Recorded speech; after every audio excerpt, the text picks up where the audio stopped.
Nepal gi oiba jenji singi achouba iho ama laktuna Nepal gi leramba KP Sharma Oli gi oiba lenga adu overthrow tawkiba asida India gi khut yawi haibagi mong ama khakta former Nepal gi Prime Minister KP Oli Sharma gi maikei gi phongdorakre India hairiba countries gi maikei gi Russia da gi crude oil laibana maram oiduna ngasi Russia hairiba country asina Ukraine gi mathakta lan jataribani war machine na mateng tawribani haibagi oiba wafam masida India gi mathakta ahen mas sanction forward thamjingani haiduna phongdoklamba US President Donald Trump ki maikei gi ngasi de amuk India amasung US gi oina leplurba trade talk asi makha chathaba hawragani maduda sunatana India asi US yamna maru oiba country ama khangni lakadurba matam asida Indo Pacific ta amuk mai onchinduna kwat ki oiba mifamsing phamminnarasi haiduna phongdokpa amu hawrakpa nakal amoromdana yumthangnariba Nepal hairiba country sida nahasingi maikei gi hawrakhiba ihau asibu ground reporting की दमकते चलुबा India के मसक नायरबा मिउई किया मगे माइकेदी हाइनरिबा channel सिंग असिगी ओइबा journalist सिंग असि India दगी लाकपनी हाइबा मतमदा Nepal गी लेरमलिबा नहासिंग अदुगी माइकेदी के कोइतान तानुना मफम असिदा reporting तौबा यारोय हाइदुना तानखाइरकपा मखल मथेल कया नि ngasi मालेम असिगी ओइबा मफम कया अमल थोक्तिबा जियोपॉलिटिक्स की ओइबा इवेंट सिंग असि मथंग मनाव नाइना करी करी चिथा नाथा हौरिबगे हाइबदु तपना तपना येंगबिनसे यानान बसिदी युमथंगनरिबा नेपाल हाइरिबा पिकलबा कंट्री असिगी ओइना नाहासिंगी माइकेदी यामना अचौबा इहौ अमा लाकपदगी केपी शर्मा ओलीगी ओइबा लेंगा अदु ओवरथ्रो तौदुना मखोय मराइबाक थादोक्तुना हेलीकॉप्टर तोंगलबा मतुंगदा कदाय कदायदनो चेनख्रबा मतुंग असिदा मखा ताना ओइरक्लिबा फिबमसिंग असिगी ओइबा अपडेट चिंगिंगबिनसी यामना चौबा इहौ अमा लाक्रबा मतुंगदा प्रोटेस्टिंग मनुंगदा युम मै थाबा अमसुंग मखल मखा क्याकी ओइबा खोंजंगसिंग असिना पुथोरक्लिबा पोल्यूशन सिंग अदुबु सेंदोकनबगीदमक्ता नेपाल लेरिबा यूथसिंगी माइकेदगी अमोट अकाई सेंदोकपा लंबी हौनना रिनोवेशन तौबगी ओइबा थबकसिंग सोशल मीडिया यामना कन्ना चाइथोरक्ली मतांग असिदा हौजिक लेंगा अदुबुदि लौथोखरे नेपालगी ओइबा मराइबा असि मखा ताबा लंबी असि कदोमदा पुगदौरिबनो हाइबगी ओइबा वहांग असिनी हौजिक फौबगी ओइनदी नेपाल हाइरिबा कंट्री असिगी ओइना लैरिबा मिलिटरीगी माइकेदगी खुदिंगमा असि कंट्रोल तौनबगीदमक्ता होटनरी कर्फ्यू लौथोक्तुना मखा ताब हिंसागी ओइबा थबक थोक्तनबगीदमक्ता यामना कन्ना चसिंग थौरांग लौखटली अदुगा लैरिबा इहौ हौरक्लिबा कांगबुसिंग असिदा मखोयगी ओइबा डिमांडसिंग अदु टेबलदा खनदुना लोइसिनबगीदमक्ता होटनसी वायलेंस तौबीदनबगीदमक्ता यामना कन्ना फोंदोक्ली मतांग असिदा लुरक्लिबा वाफम अमा हाइबा तारगदी हौजिक फौबगी ओइनदी नेपालगी ओइना लैरिबा फिबम असिदा लेंगा अदु लैत्रबनिना प्रेसिडेंटगी माइकेदगी कंट्रोल तौदुना लाक्लिबनी प्रेसिडेंटगी माइकेदगी अतोप ऑप्शन अमा लैतबनिना हौजिक फौबगी ओइना एक्टिंग प्राइम मिनिस्टर की हौरग अनौब लेंगा अमा लाक्ट्री फौबगी ओइबा मरक सिनबगी ओइबा लेंगा असि ओलीगी ओइबा लेंगा अदु ओइहन्नबगीदमक्ता फोंदोकपा वाफमसु लैकी अदुबु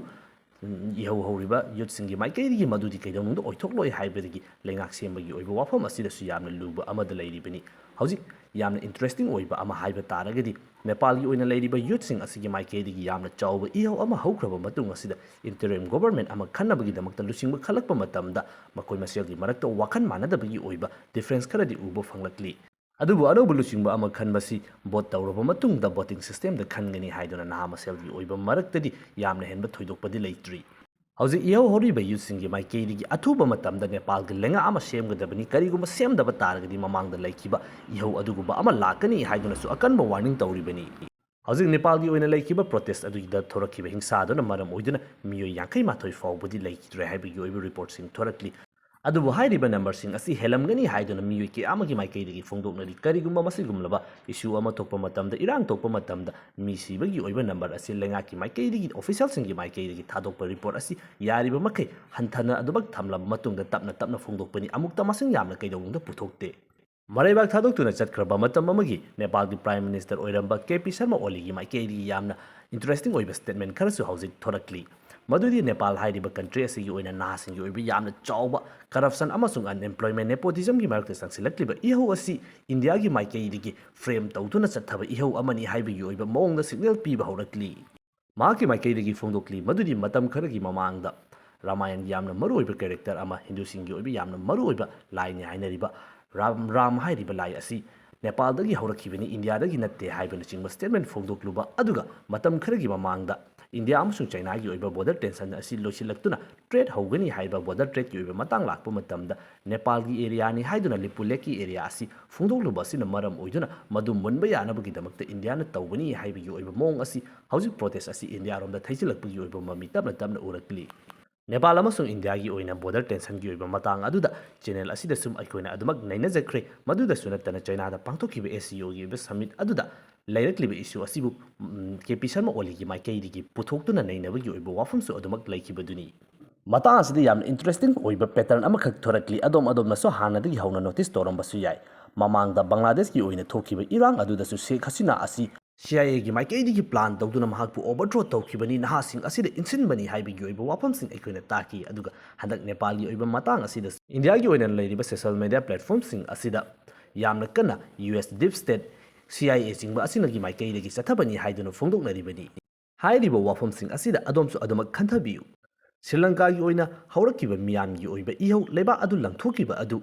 ꯏꯟꯐ꯭ꯂꯦꯁꯟ ꯄꯣꯠꯆꯩ ꯃꯃꯜ ꯇꯥꯡꯕ ꯊꯕꯛ ꯐꯪꯗꯕ ꯄꯩꯁꯥꯒꯤ ꯑꯣꯏꯕ ꯂꯝꯕꯤ ꯑꯁꯤ ꯂꯩꯁꯤꯜꯂꯛꯇꯕ ꯑꯁꯤꯅ ꯃꯔꯨꯑꯣꯏꯕ ꯏꯍꯧ ꯑꯃ ꯑꯣꯏꯗꯨꯅ ꯃꯗꯨꯒꯤ ꯁ꯭ꯂꯣꯒꯥꯟꯗ ꯍꯧꯔꯛꯈꯤꯕ ꯏꯍꯧꯅꯤ ꯃꯊꯪꯗ ꯕꯪꯒ꯭ꯂꯥꯗꯦꯁ ꯍꯥꯏꯔꯤꯕ ꯀꯟꯇ꯭ꯔꯤ ꯑꯁꯤꯒꯤ ꯑꯣꯏꯅꯁꯨ ꯔꯤꯖꯥꯔꯕꯦꯁꯟꯒꯤ ꯑꯣꯏꯕ ꯋꯥꯍꯧ ꯑꯃꯗꯒꯤꯅꯤ ꯌꯥꯝꯅ ꯆꯥꯎꯕ ꯄ꯭ꯔꯣꯇꯦꯁ ꯑꯃ ꯂꯥꯛꯇꯨꯅ ꯂꯩꯉꯥꯛ ꯑꯣꯚꯔꯊ꯭ꯔꯣ ꯇꯧꯈ꯭ꯔꯤꯕ ꯑꯁꯤ ꯑꯗꯨꯒ ꯍꯧꯖꯤꯛ ꯅꯦꯄꯥꯜꯒꯤ ꯑꯁꯤꯅ ꯀꯔꯞꯁꯟ ꯑꯟꯑꯦꯝꯄ꯭ꯂꯣꯏꯃꯦꯟꯠ ꯑꯃꯁꯨꯡ ꯅꯦꯄꯣꯇꯤꯖꯝꯒꯤ ꯑꯣꯏꯕ ꯏꯁꯨ ꯑꯁꯤꯗ ꯐꯣꯀꯁ ꯇꯧꯗꯨꯅ ꯂꯥꯛꯈꯤꯕ ꯑꯆꯧꯕ ꯏꯍꯧ ꯑꯃꯈꯛꯅꯤ ꯍꯧꯖꯤꯛ ꯁꯣꯁꯤꯌꯦꯜ ꯃꯤꯗꯤꯌꯥꯒꯤ ꯑꯣꯏꯕ ꯄ꯭ꯂꯦꯠꯐꯣꯔꯝ ꯀꯌꯥ ꯑꯃꯗ ꯂꯝꯗꯝ ꯀꯌꯥꯁꯤꯡ ꯑꯁꯤꯗ ꯂꯥꯛꯂꯤꯕ ꯏꯍꯧ ꯔꯤꯚꯣꯂꯨꯁꯟꯁꯤꯡ ꯑꯁꯤꯕꯨ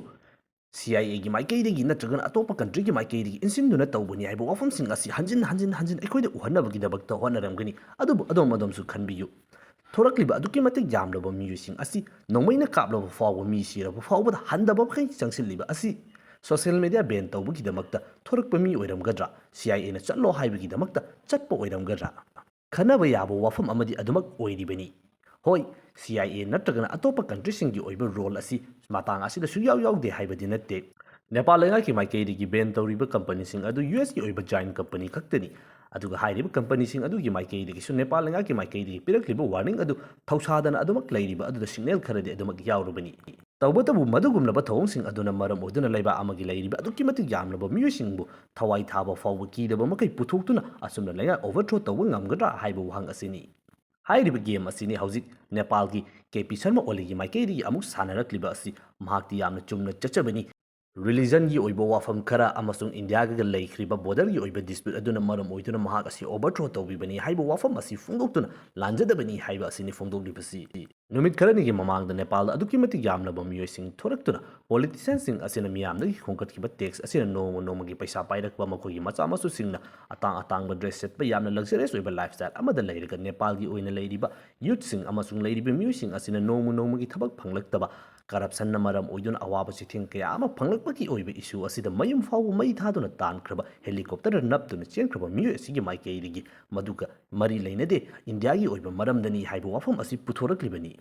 ꯍꯧꯖꯤꯛ ꯃꯥꯂꯦꯝ ꯑꯁꯤꯒꯤ ꯑꯣꯏꯅ ꯂꯩꯔꯤꯕ ꯄ꯭ꯔꯣꯇꯦꯁ ꯀꯌꯥꯁꯤꯡ ꯑꯁꯤ ꯑꯗꯨꯃꯛ ꯌꯦꯡꯕ ꯃꯇꯝꯗ ꯀꯔꯤꯒꯨꯝꯕ ꯂꯩꯉꯥꯛ ꯑꯃꯅ ꯃꯊꯧ ꯅꯤꯡꯊꯤꯖꯅ ꯇꯧꯕ ꯉꯝꯗꯕꯗꯒꯤ ꯃꯤꯌꯥꯝꯒꯤ ꯑꯣꯏꯕ ꯏꯍꯧ ꯂꯥꯛꯄ ꯃꯇꯝ ꯑꯁꯤꯗ ꯃꯈꯣꯏꯅ ꯇꯧꯔꯤꯕ ꯑꯁꯣꯏꯕ ꯑꯗꯨꯗꯤ ꯎꯕꯒꯤ ꯃꯍꯨꯠꯇ ꯑꯇꯣꯞꯄ ꯀꯟꯇ꯭ꯔꯤꯅꯅꯤ ꯑꯗꯨꯅꯅꯤ ꯑꯗꯥꯅꯅꯤ ꯍꯥꯏꯗꯨꯅ ꯏꯟꯁꯤꯟꯕꯒꯤ ꯑꯣꯏꯕ ꯌꯥꯝꯅ ꯆꯥꯎꯕ ꯇ꯭ꯔꯦꯟ ꯑꯃ ꯂꯩꯔꯦ ꯍꯥꯏꯕꯁꯤꯅꯤ ꯃꯇꯥꯡ ꯑꯁꯤꯗ ꯌꯥꯝꯅ ꯏꯟꯇꯔꯦꯁꯇꯤꯡ ꯑꯣꯏꯕ ꯊꯧꯗꯣꯛ ꯈꯔ ꯍꯥꯏꯕ ꯇꯥꯔꯒꯗꯤ ꯅꯦꯄꯥꯜꯒꯤ ꯑꯣꯏꯅ ꯌꯥꯝꯅ ꯆꯥꯎꯅ ꯂꯥꯛꯂꯤꯕ ꯏꯍꯧ ꯑꯗꯨꯗ ꯌꯨꯠꯁꯤꯡꯒꯤ ꯃꯥꯏꯀꯩꯗꯒꯤ ꯄ꯭ꯔꯣꯇꯦꯁ ꯇꯧꯔꯤꯕ ꯑꯗꯨꯕꯨ ꯀꯣꯚꯔ ꯇꯧꯅꯕꯒꯤꯗꯃꯛꯇ ꯒ꯭ꯔꯥꯎꯟ ꯔꯤꯄꯣꯔꯇꯤꯡ ꯇꯧꯅꯕꯒꯤꯗꯃꯛꯇ ꯏꯟꯗꯤꯌꯥꯗꯒꯤ ꯆꯠꯈꯤꯕ ꯖꯔꯅꯦꯂꯤꯁ ꯈꯔ ꯃꯐꯝ ꯑꯗꯨꯗ ꯄ꯭ꯔꯣꯇꯦꯁ ꯆꯠꯊꯔꯝꯕ ꯅꯍꯥꯁꯤꯡꯒꯤ ꯃꯥꯏꯀꯩꯗꯒꯤ ꯒꯣꯗꯤ ꯃꯤꯗꯤꯌꯥꯅ ꯏꯟꯗꯤꯌꯟ ꯃꯤꯗꯤꯌꯥꯁꯤꯡ ꯑꯁꯤ ꯀꯣꯚꯔ ꯇꯧꯕꯤꯔꯅꯨ ꯍꯥꯏꯗꯨꯅ ꯀꯣꯏꯇꯥꯟ ꯇꯥꯟꯕꯒꯤ ꯑꯣꯏꯕ ꯚꯤꯗꯤꯑꯣ ꯐꯨꯇꯦꯖ खरसु अदमक थोरई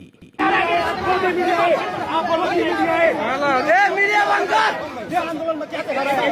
हम ये दिखा रहे हैं क्या दिखा रहे हैं?